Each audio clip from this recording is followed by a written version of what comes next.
1851년 9월 19일 헨리 레이몬드와 조지 존스가 신문사 뉴욕타임스를 설립했습니다.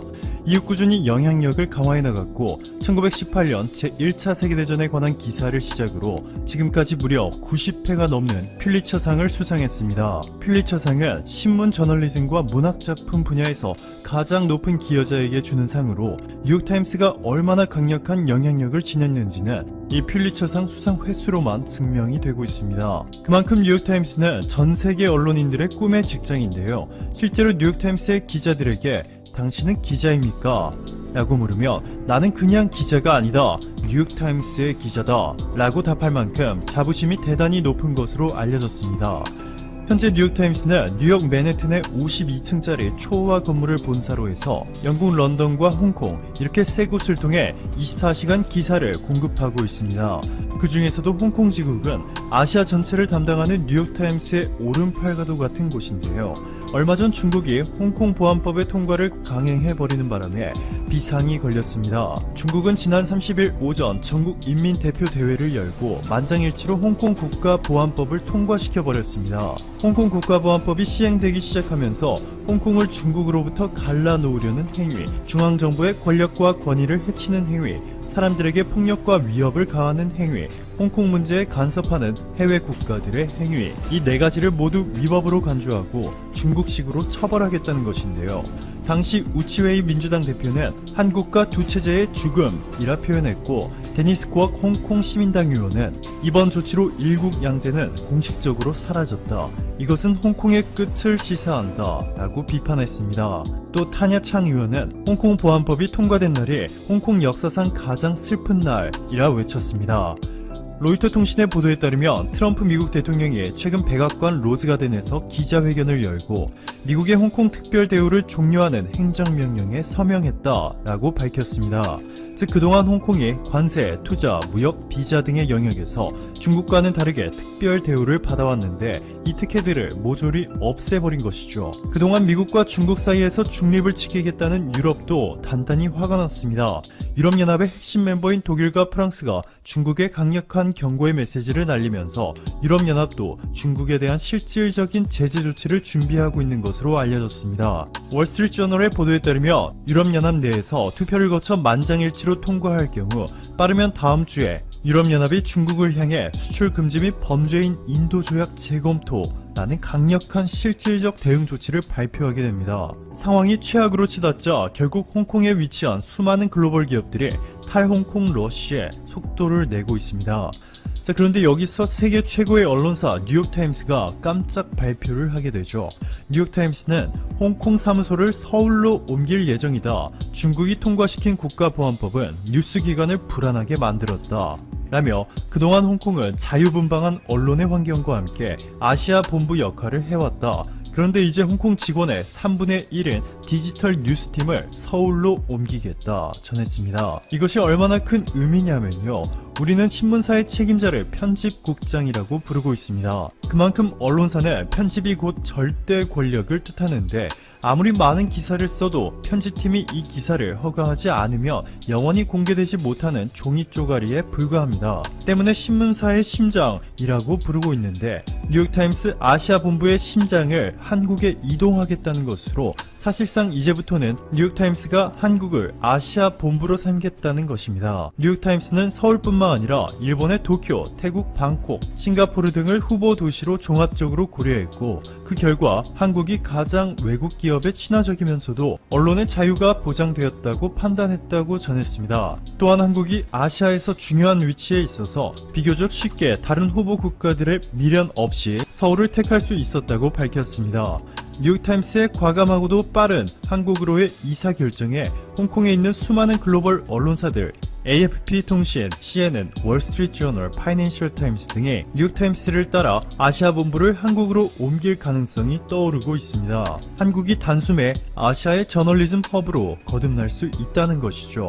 이뿐만이 아닙니다. 세계 3대 투자자 짐 로저스는 한국의 전주시가 국제금융의 도시가 될 것이 확신하다 라고 선언했습니다.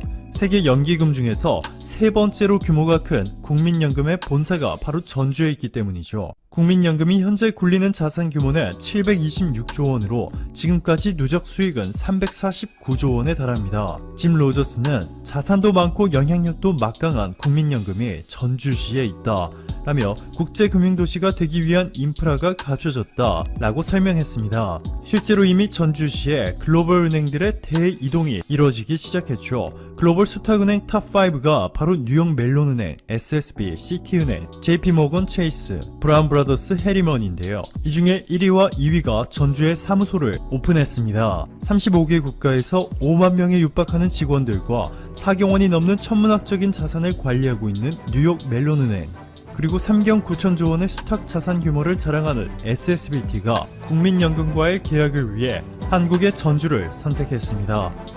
자, 미 공군이 보잉과 228억 달러 규모의 F-15EX 전투기 조달 계약을 체결했으며 이 가운데 초도 물량 8대 도입을 위한 12억 달러 규모의 라트1 공정이 시작됐다는 소식입니다.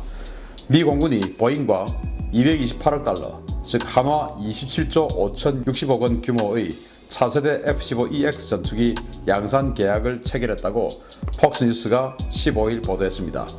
이번 계약은 F-15EX 전투기 개발과 생산 라인 정비, 제반 지원 장비 등을 포함하는 프로그램 계약으로 F-15EX의 대당 가격은 1억 5천만 달러 선에서 결정됐습니다. 미 공군의 차세대 미사일 캐리어로 주목받고 있는 F-15EX는 등장한 지 40년이 넘은 노후 플랫폼인 F-15를 기반으로 개발되긴 했지만 완전히 다른 성능을 가지고 있는 최강의 4.5세대급 전투기로 설계됐습니다.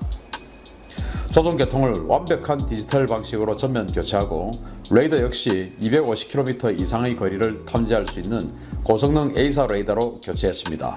무장 장착대도 개량해서 최대 22발의 중거리 공대공 미사일을 탑재할 수 있고 네트워크 협동 교전 능력도 추가됐습니다. 미 공군은 현재 배치 중인 스텔스기와 F-15EX를 조합해 초장거리 공중전 전술을 가다듬고 있는데요. 미국이 F-15EX를 대량 도입할 때 우리도 F-15K 개조 사업을 시작해서 저렴한 가격에 성능 개량이 이루어질 수 있도록 준비해야 하겠습니다. 야, F-15, 이 F-15의 끝판왕으로 지금 판단되죠. 지금 여기 무장 장착대 이 파일런이라고 하는데 여기를 이제 새로 설계해가지고 아주 많은 미사일을 달 수 있도록 설계를 했어요. 워낙 이 F-15 자체가 힘이 좋다 보니까 22발의 이게 뭐 처음엔 20발이라고 그랬다가 나중에 24발이라고 그랬다가 또 이번 최신 또 보도자료는 22발이래요. 22발의 미사일, 공대공 미사일을 장착할 수 있고 이걸 가지고 이제 쏘는데 전면에 스텔스기 F-35 또는 F-22가 나가서 저거의 레이더 잘 안 보이니까 더 전면에 나가서 레이더로 이제 지켜보고 뒤에서 이 F-15들이 미사일을 잔뜩 달고 가가지고 미사일 암람디나 이런 거 쏴주는 거예요. 사정거리 200km 이상 이런 거 쏴주면 앞에 있는 이 F-35의 레이더로 이놈을 유도를 해주는 것이죠. 그런 미사일 캐리어로 쓰겠다. 왜냐 F-35, F-22 이런 것들은 뭐 최대 공대공 미사일 6발밖에 안 들어가니까 이건 이제 22발씩 장착한 이거를 이제 이끌고 그 앞에 F-35가 나가서 전투하겠다. 이제 이런 식으로 이제 미 공군이 구상을 했고 그래서 미 공군이 80대를 요구를 했어요. 그런데 지금 이제 미 국방부에서 신속하게 보잉과 이것을 계약을 해준 데에는 보잉이 지금 이 코로나19 때문에 회사가 굉장히 어렵다라는 그것이 감안된 것 같습니다. 총 계약 금액이 228억 달러, 우리 돈으로는 무려 27조 5천억인데 그러면 이걸 이제 76대로 나누면 F-15EX 한 대당 가격이 3천억 원인데 이건 너무 비싸죠. 말이 안 되죠.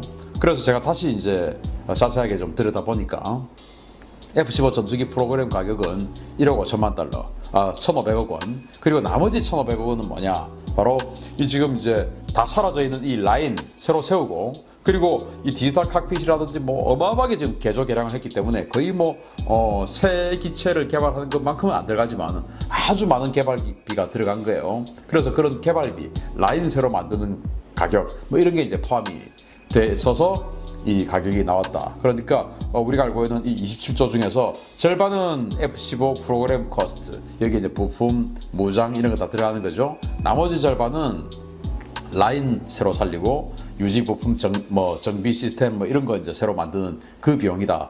이렇게 이해를 하시면 되겠고요. 그럼 이렇게 라인까지 새로 만들면서 왜 보잉을 도와주냐? 보잉은 록히드 마틴과는 좀 다른 회사예요. 록히드 마틴은 순수 100% 방산만 하는 회사인데 보잉은 민수 규모가 방산 규모보다 더 큰 회사입니다. 아시다시피 우리 뭐 여객기 중에 가장 많이 타는 그 보잉 뭐 747, 737, 777 이런 것들 전부 보잉에서 만들죠. 그래서 민수 부분이 훨씬 큰데 코로나19 때문에 지금 뭐 세계 항공 산업이 박살이 나고 있지 않습니까? 그래서 보잉을 도와주기 위해서 이렇게 지금 미국에서 하고 있는 것은 아니냐라고 생각되고, 아무튼 우리 F-15K도 이거하고 하드웨어는 똑같죠.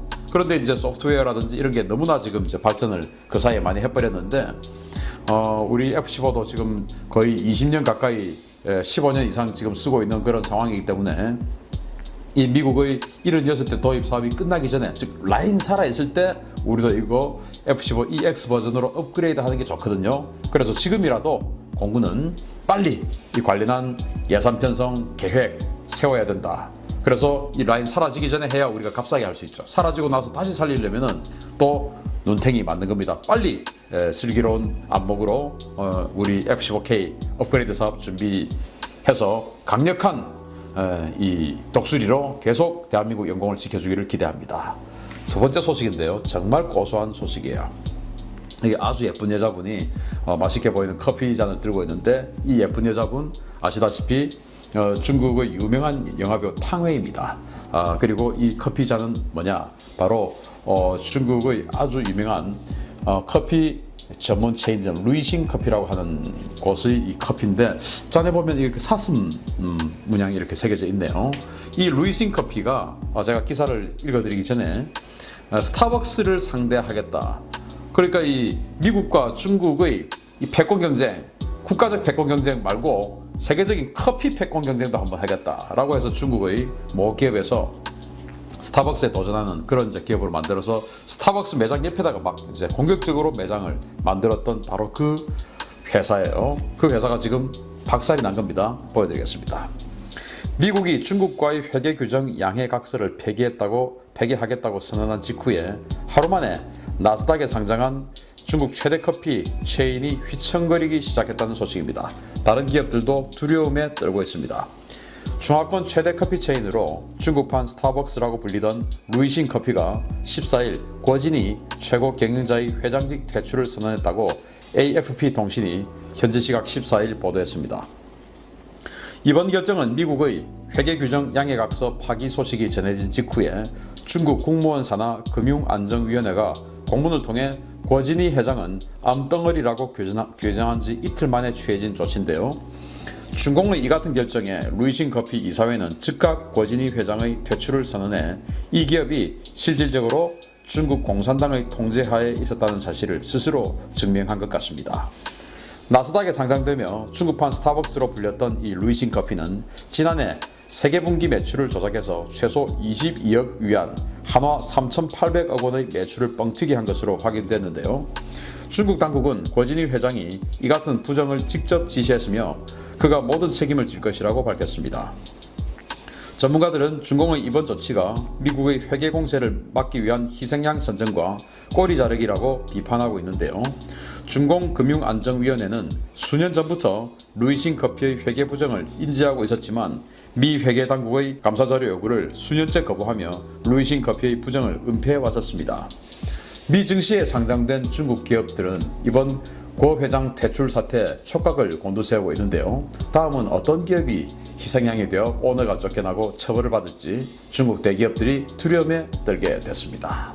자, 바로 스타벅스에 도전해서 스타벅스 매장이 있으면 바로 그 옆에다가 이제 매장 세우고 해서 공격적으로 마케팅하고 또 스타벅스와 비슷한 이 마케팅 기법으로 또 마케팅하고 했던 바로 그 루이싱 커피라는 회사예요. 저는 뭐 한 번도 보지를 못했습니다만은 나스닥에 상장되어서 몇 년 동안 이렇게 있었다고 하니까 굉장히 큰 회사인 것 같습니다. 그런데 작년 세계분기만 해도 우리 돈으로 3,800억 원의 회계 조작을 통한 매출 뻥튀기가 있었다고 하니까 수년 동안 얼마나 많이 뻥튀기를 해서 돈을 다른 곳으로 빼돌렸을까요?